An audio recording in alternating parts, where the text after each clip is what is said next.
Betsaka kosa ny mpanjifa no taraina manoloana ny fiakaran'ny vidin'ny herinaratra sy ny vidin'ny solika mitondra ny fahitana izany indrindra ny mpaiteokarena Hugues Rajohnson dia hoarantsika ary izay fanadidina izay.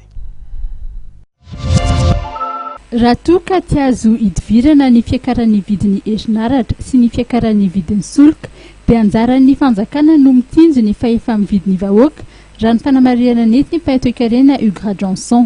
Anjaran'ny fanjakana sy ny administration malagasy no mitsinjo ny fahefa-mividin'ny malagasy. Raha ny tena marina resaka fahefa-mividy io, ny fisondrotana sy fidinan'ny vidin-tsolika zany dia iraisam-pirenena. Fa ny fijerenan'le hoe maharaka an'izay ve ny volan'ny olona, zay no anjaran'ny fanjakana. Dia le anjaran'ny fanjakana izay ve totosana sa tsy totosana, zay le resaka. Ka amiko zany ao anatin'le politique de régulation dia tokony fantatry ny gouvernement sy ny mpanao politika rehetra hoe misy fiakarany sy fidinan'ny vidin-tsolika io siklika, zany hoe manaraka hoe amin'ny fotoana mangatsika any ivelany dia miakatra amin'ny vidin-tsolika.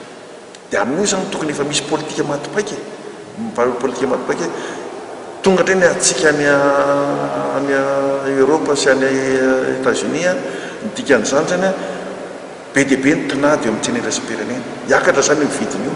Dia tokony efa miomana enim-bolana valo volana mialoha hoe aiza ny tahirin-tsolika ho amidy amin'ilay vahoaka malagasy. Anisan'ireo ilatsaka ho vidiana amin'ny fifidianana filoham-pirenena ve Hugues Rajohnson? Za aloha hatramin'ny androany dia mbola tsy manapa-kevitra ny kandidaty sy ny olona miteny hoe milatsa akory ny tsy misy.